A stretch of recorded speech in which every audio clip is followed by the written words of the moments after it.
Venerable, Warhammer 40,000. By Wong40k.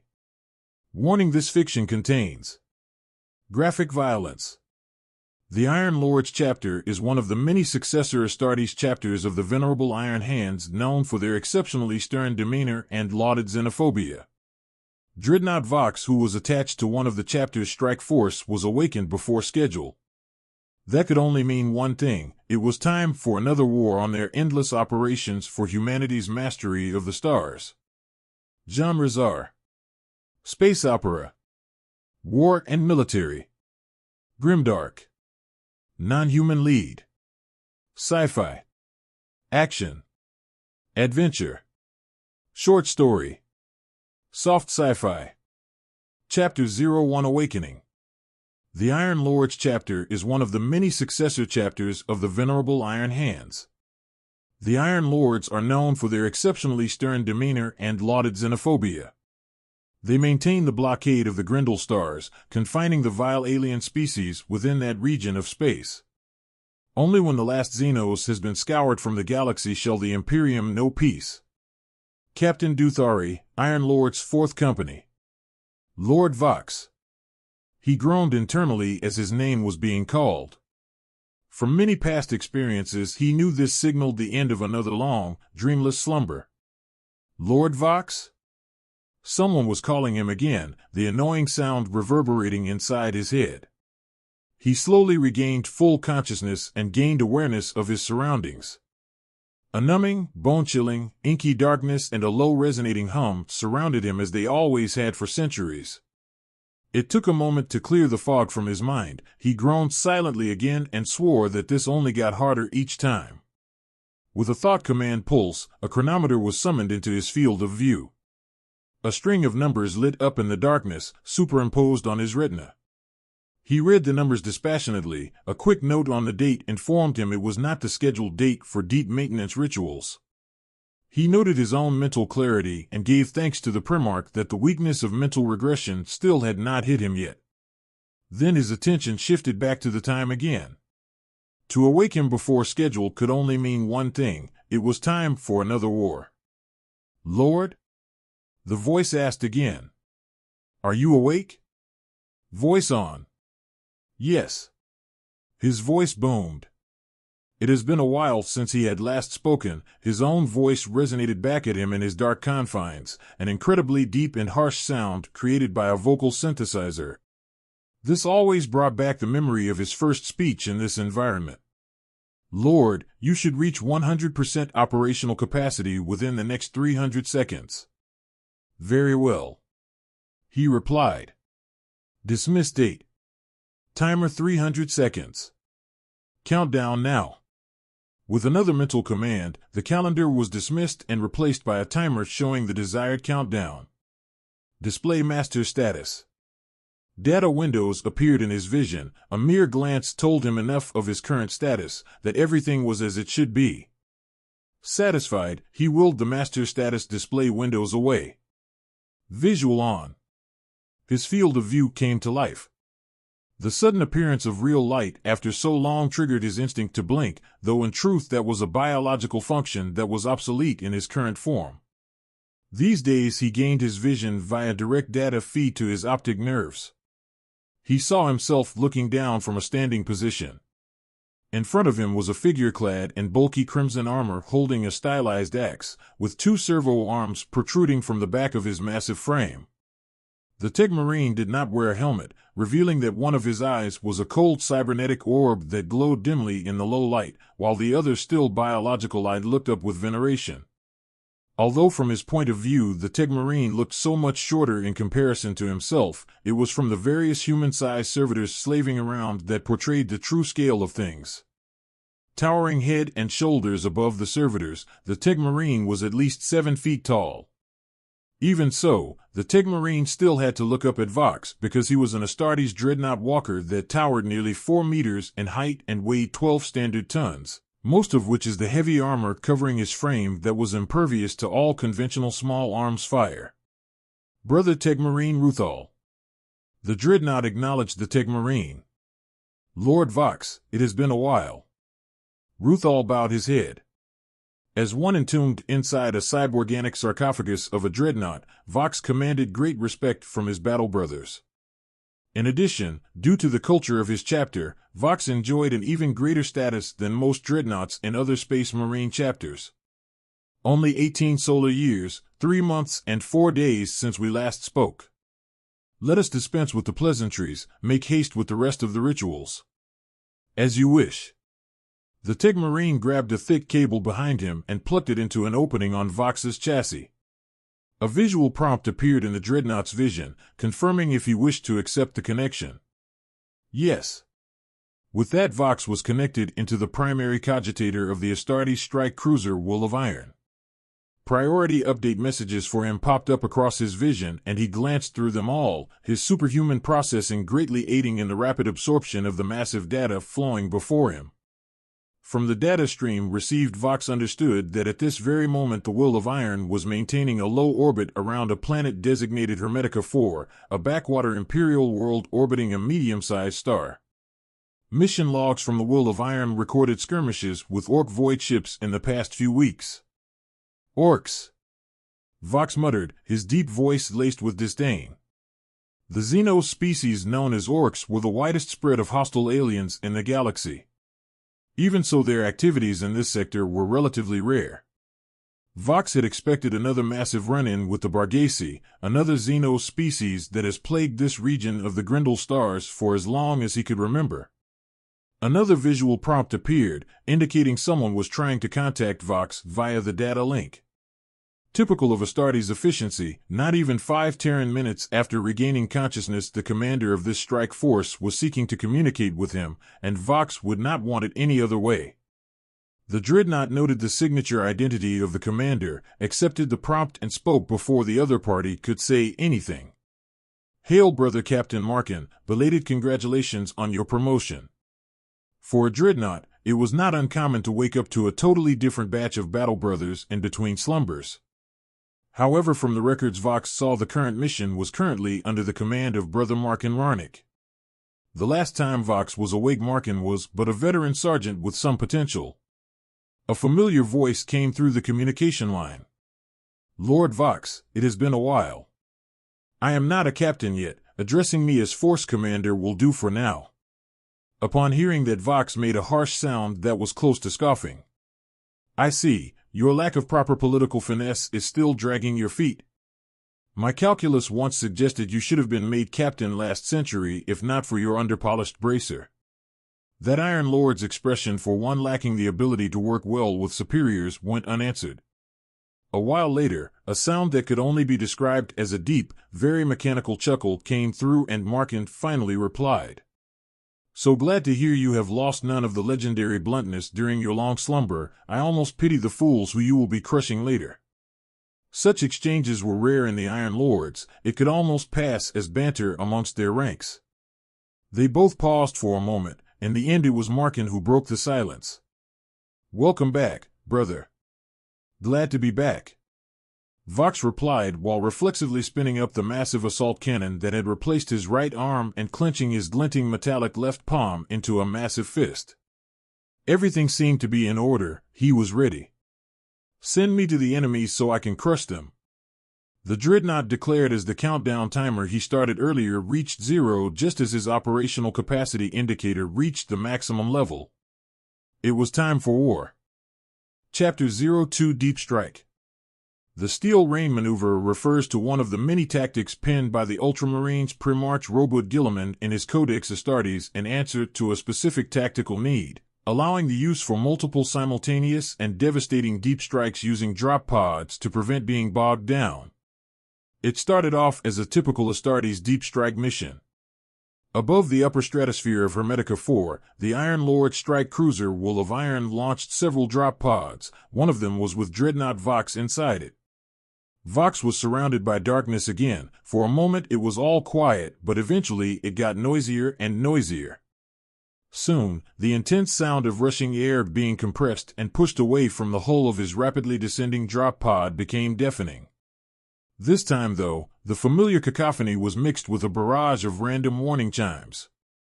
Moments ago his sensor readings were hit by an unknown disturbance and all contact with his battle brothers was lost. With his countless operational experience involving drop pods, Vaax could tell something went very wrong. Currently, altimeter readings indicated his entry speed was still within acceptable margins, but Vaax had no idea if he was on the correct course.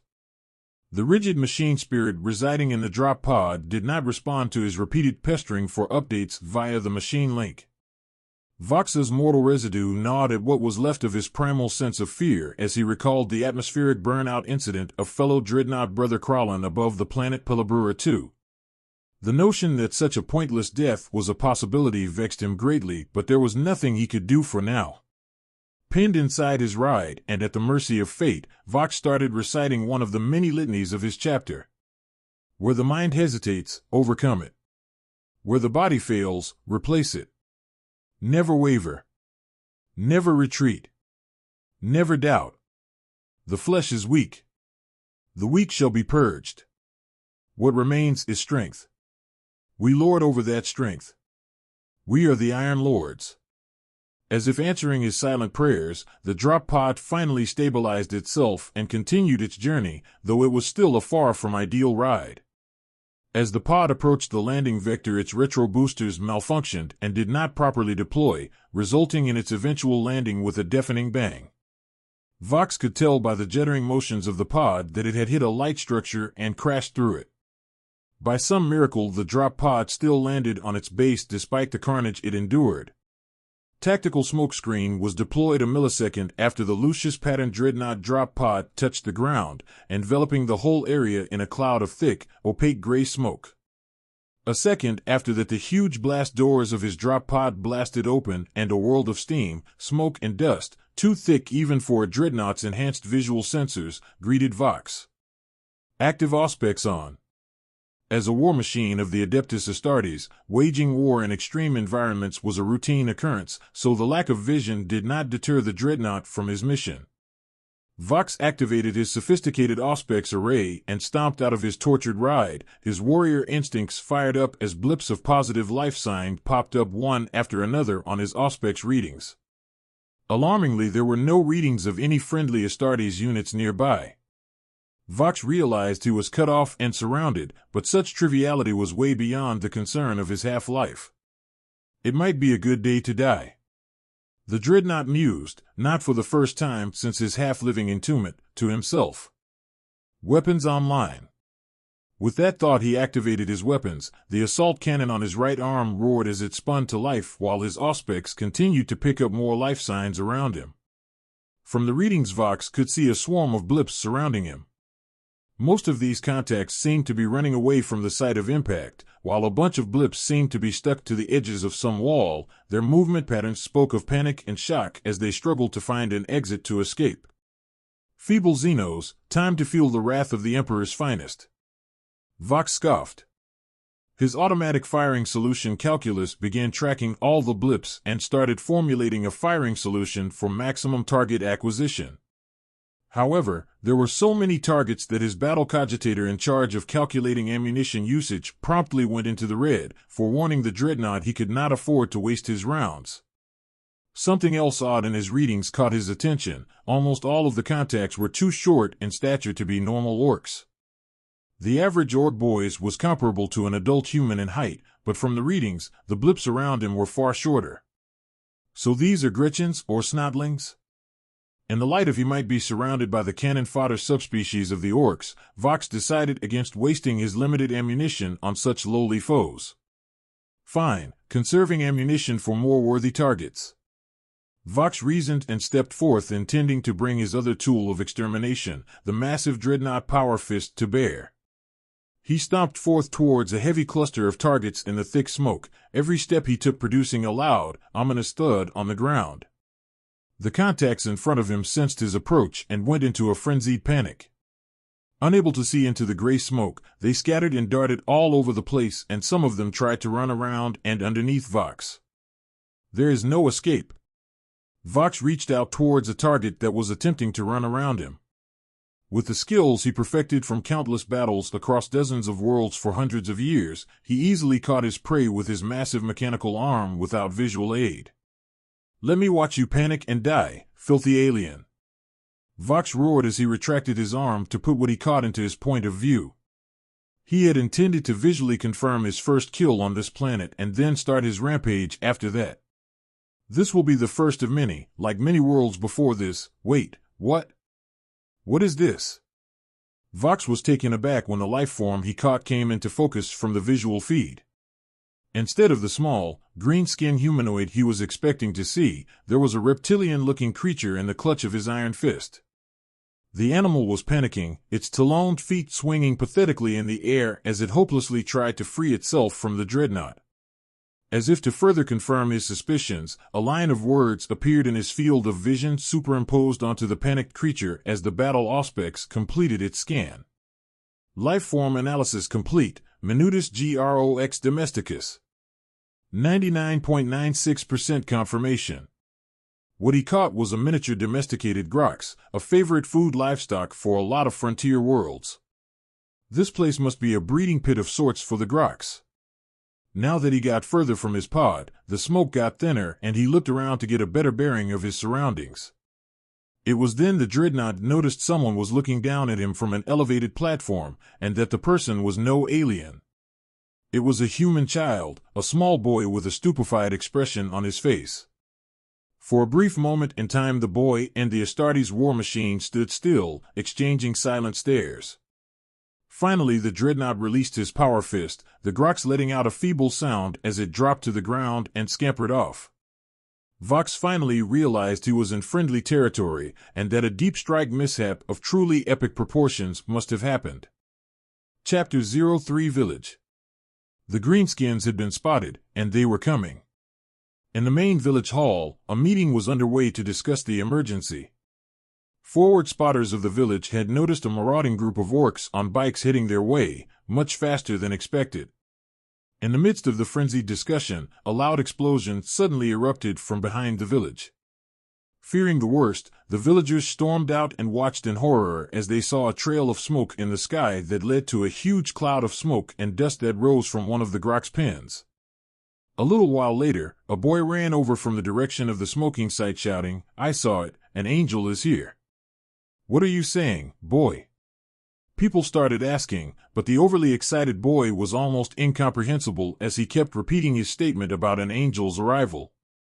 They did not have to wait long for their answer. Soon, a series of loud stomps could be heard getting closer and closer. The villagers went quiet and their jaws dropped as a 4-meter-tall metallic monstrosity stomped out from the wall of dust and came into full view. The newcomer reminded the villagers of those fancy powerlifter sentinel walkers used in big cities, but it was much bigger and bulkier, plus it was clearly armed. Impervious-looking matte black armored plates covered much of its torso and legs. A huge silver gun barrel was mounted on where its right arm would be, balanced by a massive silver metallic fist on its left arm. It strode forward purposefully, every powerful step pounding at the villagers' hearts. Fortunately, it looked nothing like the invading aliens, nor had it started attacking. The proud, chrome-finished Imperial Aquila etched into its center armor plate also quietly assured the villagers that the walker was supposed to be on their side. This is a dreadnought of the Emperor's Astartes." A scholar exclaimed his recognition and dropped to his knees, prompting the others to quickly follow his example. Vaax took note of the scholar who had called out what he was. This was highly unusual. Most citizens of Imperium went through their mundane lives without ever laying their eyes on an Astartes in real life, let alone able to correctly name their war machines. For a split second Vaax wondered if the man was but a simple villager before deciding to ignore the question. One could say at this point in time Vaax's opinion about the majority of his proto-species was quite low.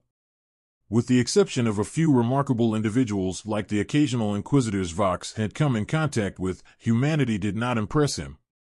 Humans are generally frail, slow, and fearful, to say nothing of how they spend their life in inefficient cycles of nutrient intake, waste elimination, and long periods of sleep. Vaax ignored all the kneeling down villagers and updated his mission priority. He was to attempt to contact his chapter first, then relocate to the closest strategic battle zone as soon as possible.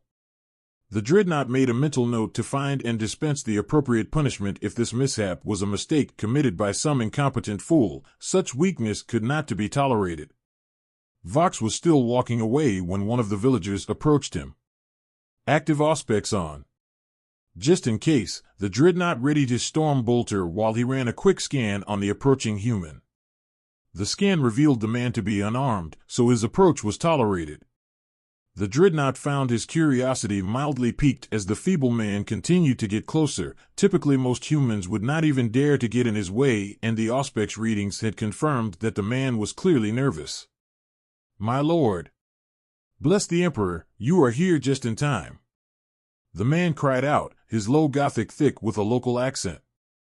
Vaax heard and understood, but was still ignoring the human until the man's next statement, "Lord, please help us.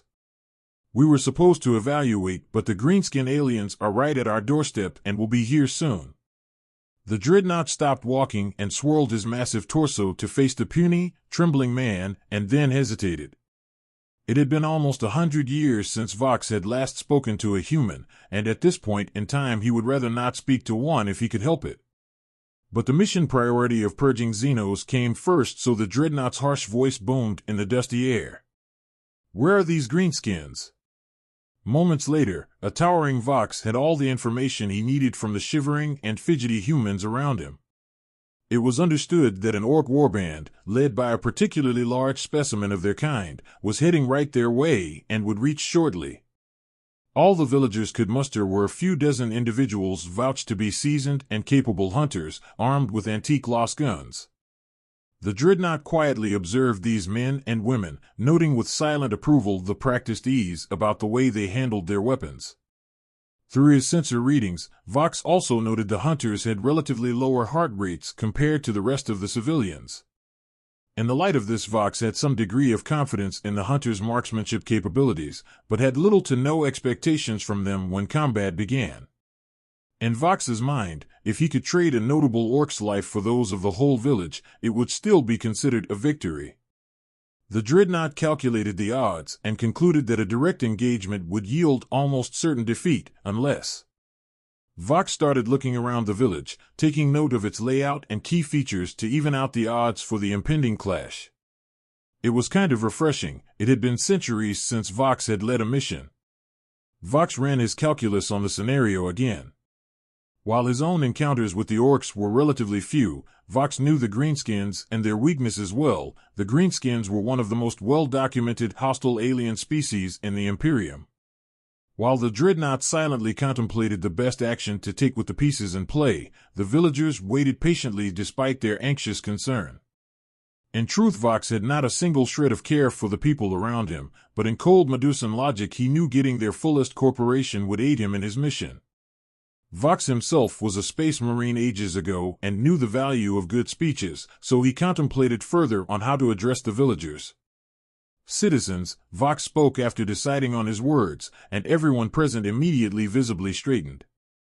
"I will be blunt," the Dreadnought continued with his deep synthetic voice. "We are facing a detachment of marauding Xenos. These greenskin aliens, these orcs might look like simple brutes, but they are actually quite cunning, and they are strong. In fact, each of them are as strong as my brothers in terms of raw strength. Your odds of surviving a direct fight is almost non-existent." The crowd gasped, but Vaax continued, sounding remorseless and unyielding. "You can run, but the aliens are fast on their war bikes and will chase you down. Or you can fight, for I am here and will be fighting these aliens who dare to defile the Emperor's domain." The Dreadnought paused, letting the weight of his words settle before throwing out the planned bait. "Follow my lead. I will maximize your advantage to exploit the aliens' weaknesses. By the Emperor's grace, some of you may yet live. What say you?" Facing alien enemies at their gate with everything at stake, no sane Imperial citizen in their right mind would refuse such an offer from one of the Emperor's finest. A brief moment later the villagers came to an unanimous decision as they all agreed to wager everything on Vaax's leadership. "Lord, our lives are in your hands," the village chief announced. Chapter 04 Contact. Orcs instinctively obey those in their species who are larger than themselves. The rulers of orc society are the most powerful orcs of all, known commonly as war bosses. Excerpt from Imperial Xenology. The orcs had arrived. The aliens were a noisy bunch, one could hear them long before seeing them. Oblivious to the subtler aspects of warfare, the greenskins raced one another as they barged into the village's outer perimeter with engines roaring. Leading the warband was a particular individual who was more than an orc knob but not yet a warboss. Jakraka de Speedfurt was riding a grotesque red warbike decorated with a forest of spikes at the forefront of the alien warband. A prime specimen of its kind, Jakraka was huge for an orc. That was very important as orc society ran on a simple logic: the biggest and baddest of them all called the shots. Jakraka had a massive power claw on one hand while steering its warbike expertly with the other. A menacing squig, its favorite attack pet, stood on top of a custom shoulder pad decorated with spikes. Jakraka and its boys had been ravaging the outlying settlements for a while now. They were hardly contested in their slaughter, their confidence growing with every unfortunate group of humans to have crossed paths with them, and the dried blood staining their weapons was a testament to the toll they had inflicted on the human population. "Humie's weak, green is best. Mo face you boys. We is gonna take all the fights." Jakraka cried out, and the boys answered in thunderous affirmations as the gang of warbikers throttled forward, leaving a huge cloud of dust rising in their wake. Jakraka was happy. There were the kills they collected today and the constant wind blowing on its face. A few more good runs like this and maybe Jakraka could gain enough reputation to challenge the reigning warboss. Should Jakraka win, it would take over the Vaax and run it with a lot more bikes and speed. Looking for a good fight, the orcs rapidly approached the village center. Jakraka was still daydreaming about the speed Vaax when a rude human voice broke its reverie. "Hey! You! Greenskin!" A loud and amplified voice came from the center of the village they were invading, where a large man could be seen standing on top of a wooden structure and speaking through a loudspeaker of sorts. "What the?" Jakraka was dumbfounded. This was the first time it had encountered a human on this planet who was not afraid or fleeing after seeing its glorious warbiker gang. Finally, something interesting. Intrigued, Jakraka raised its power claw and pulled its warbike to a stop.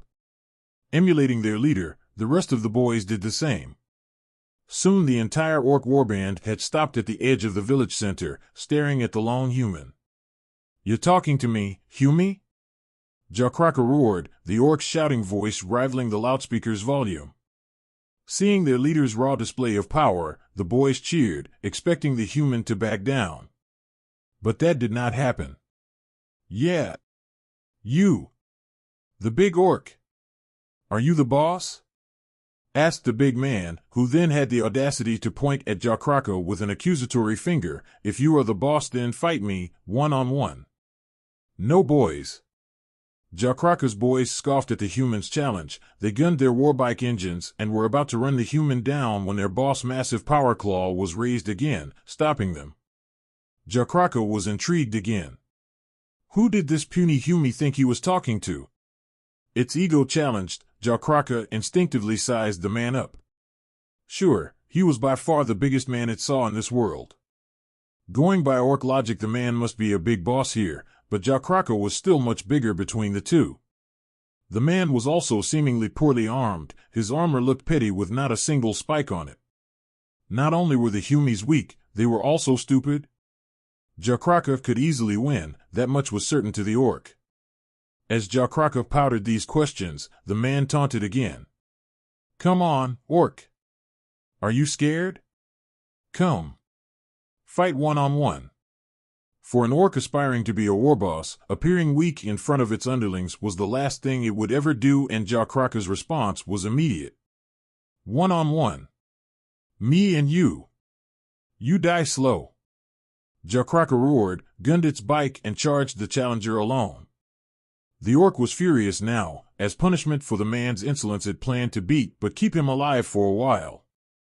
Jakraka would then leisurely tear the human's limb one by one. It knew humans did not like pain. The way they howled from inflicted sufferings were hilarious to the orcs. Orcs do not mind pain. Orcs are better. Green is best. Whack! Jakraka charged forward on its warbike with power claw raised high.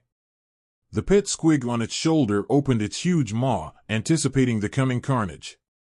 The orc reached the wooden structure when suddenly in the blink of an eye a huge black silhouette burst forth from it, splintered wood exploding everywhere. What the? Jakraka blinked in surprise.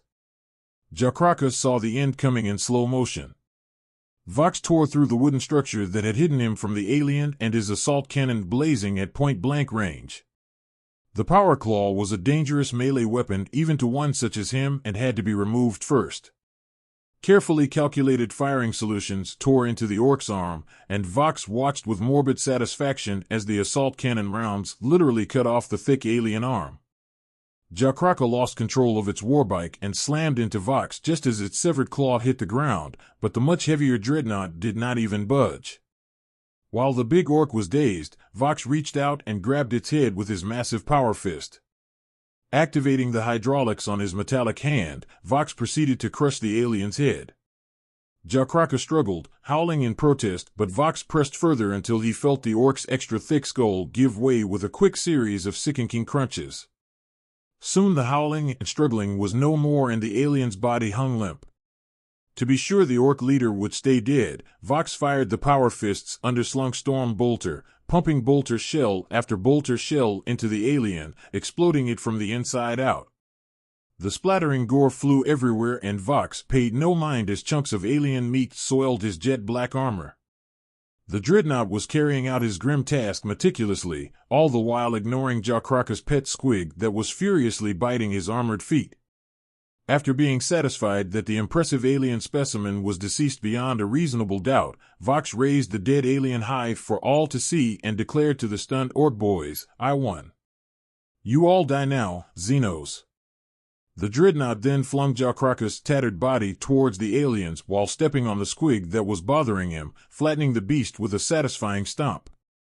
Before the orcs could recover from the shock of losing their leader, Vaax fired his assault cannon again, drawing a lethal arc through the mob and scoring several headshots in the process.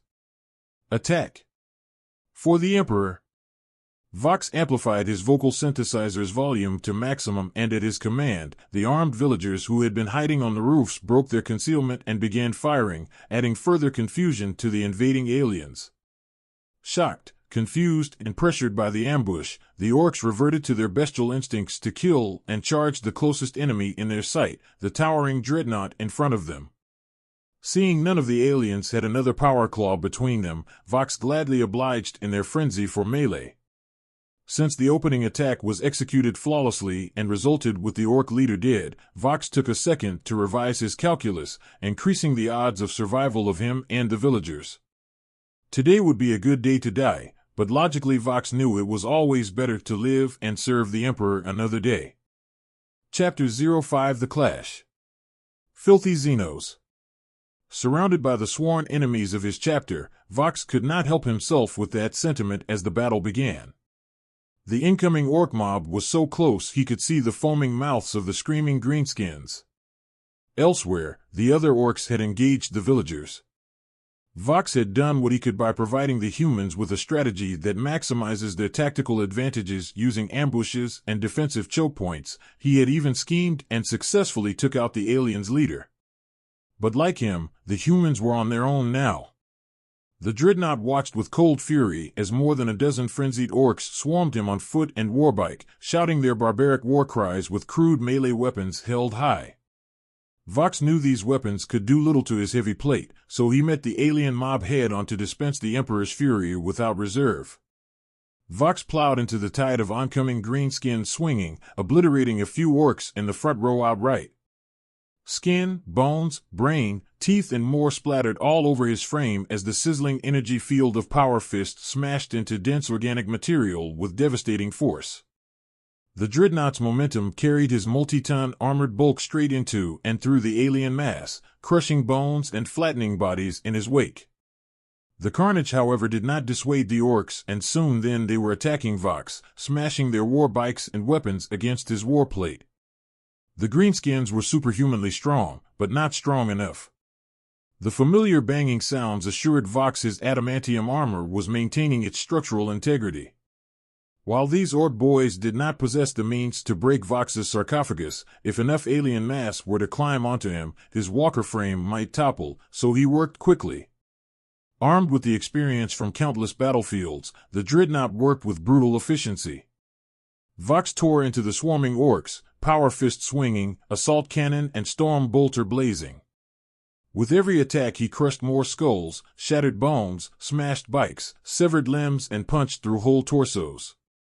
Every now and then a dismembered or beheaded orc would drop dead from the ferocious melee, only to be replaced by another.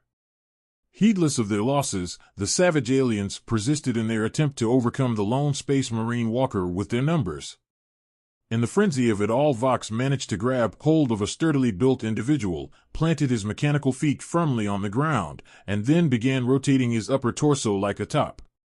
This was a technique viable only to his current dreadnought form, and by using the orc he grabbed as an extra-weighted melee weapon, Vaax employed centrifugal force to smash all the aliens around him. The simple yet effective technique met the mob head-on, and soon a ring of smashed orc bodies was created around Vaax. The continuous impacts produced sickening wet thuds, and the feedback on his arm informed Vaax the frenzied aliens were still not stopping their attacks, so the dreadnought persisted. Eventually, the aliens relented. When Vaax finally stopped, he found what was once a healthy orc in his hand reduced to a tattered, bloody form with its head hanging loosely and some of its limbs missing. Despite its horrendous condition, the orc was still alive and was bloody staring at Vaax, reminding him of a quote from somewhere about the hardy alien species sometimes being too stupid to die.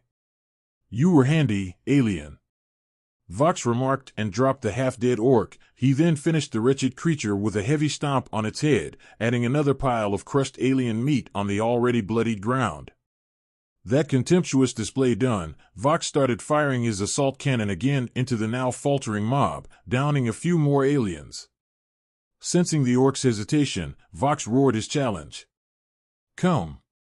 I will crush those who stand before me."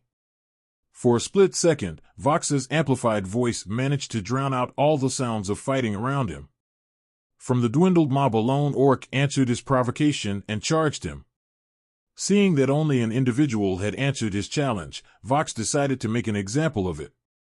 He simply grabbed the hapless orc and proceeded to smash it repeatedly on the ground. After the alien had become a bloody mess, Vaax launched it 3 stories high into the air. By this point, the dreadnought was looking very much like an immovable object in the center of the battle. While the British aliens were well known for their love of fighting, it had finally dawned on them that facing an angry, towering metallic cyborg which had killed their boss and dozens of them might not be such a good idea after all. Additionally, there were the pesky humans constantly shooting at them from the top of buildings, picking them out one by one. A consensus soon reached the entrenched aliens. This is not a good fight. The fighting will of the remaining orcs finally broke when one of the greenskins decided to run away from the dreadnought, and others of its kind agreed with that decision. Vaax fired a few more shots at the retreating orcs, and it made them run faster, fleeing on foot and bikes with total disregard for their dead and wounded. It soon became a rout, and despite some pockets of fighting still persisting, victory was secured. Covered in dried alien blood and gore, Vaax surveyed the aftermath of the battle standing next to a small mountain of burning dead orcs. The cremation was done to reduce the spores dispersing, a process by which the aliens propagate themselves. Though the humans had obliged his order, the dreadnought suspected the villagers were oblivious to that knowledge. Still, even if their world survives this invasion, their planet was sure to be plagued by feral orcs for many years to come. The village was ravaged. Curiously, a lot of yellowish, ivory-colored objects were seen on the floor. Vaax zoomed in with his optical lenses for a closer inspection before realizing what they were: orc teeth. The dreadnought knew from his chapter's records the aliens used these as a form of currency in their crude society and wondered for a moment if these could be employed strategically. The humans had come out from the fight suffering a number of casualties themselves. Some were shot by the orcs and fell from rooftops. The aliens typically being lousy shooters, there were nonetheless a lot of them shooting, and their guns were powerful enough to punch through light cover. A few fools had also decided to take on the greenskins at their own game and melee and paid the ultimate price. While Vaax cared not for the human casualties, he acknowledged they did their part and were a great distraction to the mob in the fight. From the villagers' point of view, the Dreadnought was seen as a literal godsend. They had fought the aliens and knew that most, if not all of them, would be dead if not for the divine help that had come from the sky. Most of the survivors were still thanking Vaax profusely. A few of the villagers had started cleaning the alien gore Vaax had accumulated using water hoses and industrial-powered washers. While the dead aliens were burning, the fallen humans were gathered for a hasty burial. Soon, the flow of human and alien blood were mixing on the recent battleground. Vaax noted with grisly fascination how the color of alien and human blood looked the same under the sun. With the excess gore removed, the Dreadnought was revealed to be covered in superficial damages. Marks and scratches of all types were left on his warplate by the orcs who had stubbornly attempted to crack his armor with their crude weapons. Basically, the aliens had barely left any real damage on his adamantium armor. As Vaax was running a self-diagnosis to check on his operational capacity, the chief and a few other important-looking villagers approached him. "Lord, praise be the Emperor. We can't thank you enough for saving us. The evacuation will commence and we are leaving for the city soon. Will you consider accompanying us?" "What is the name of the city?" Vaax asked, and noted the mere act of him speaking made some of the humans around wince. "Pergadon Primus, Lord."